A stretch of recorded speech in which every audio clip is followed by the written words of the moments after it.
To fully appreciate a car like the Bentley Mulsanne, you have to spend quite a bit of time with it, and that's why I'm going to be driving this car all the way from here, the Bentley Drivers Club in Banbury, Oxfordshire, to Le Mans in northern France. I would be travelling as part of a convoy on a pilgrimage to the town of Mulsanne, where the famous 24-hour race passes through.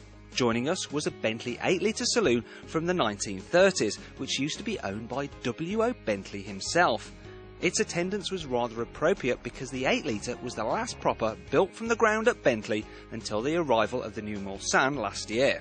Everything else in between has been based on a Rolls-Royce or, more recently, a VW Phaeton. So, does the Mulsanne feel like a thoroughbred Bentley? Oh yes. Under the bonnet is a 6.75-litre twin-turbo V8 with more than 500 brake horsepower and over 1,000 newton-metres of torque.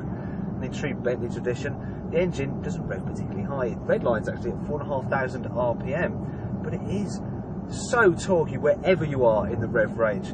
For instance, you can cruise along at 70 miles an hour and it's only pulling 1,500 RPM. But if you bury your right foot into the lamb's wool carpet, the nose rises, the exhaust starts to bellow, and it hurries off down the road at quite an alarming rate. In fact, if I had to sum up this car, it's probably best to describe it as a jet-propelled, stately home. There can be no hiding the fact that the Mulsanne is a pretty big car, but if you find a road wide enough to accommodate it, you'll find that it actually handles surprisingly well for something that weighs 2.7 tonnes.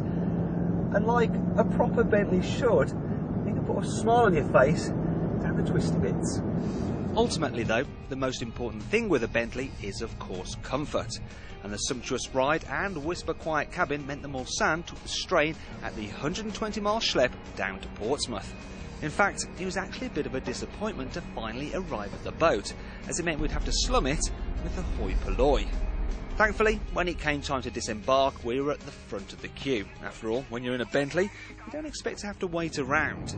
After 3 hours on the ferry, it's great to get back to the luxury of the Bentley. I'm surrounded by walnut, there's 17 hides worth of leather in here, some great features such as these solid metal air vents with the classic Bentley organ stops. I have to say, it's a very nice way to travel indeed. This kind of luxury doesn't come cheap though. The Bentley Mulsanne costs almost £230,000. But you know what? It's worth every penny. And while I was wafting through the French countryside, there was one aspect about the car I came to appreciate more than any other. The seats. Okay, so I spent about 7 hours behind the wheel of this Bentley, and I have to say, it doesn't feel like it at all. It's just so comfortable. For travelling long distances, I can't really think of any other car I'd rather be in.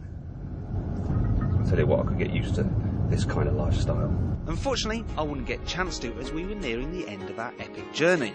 However, we'd be going out with a bang because a party was being thrown in Bentley's honour and we were the guests of honour.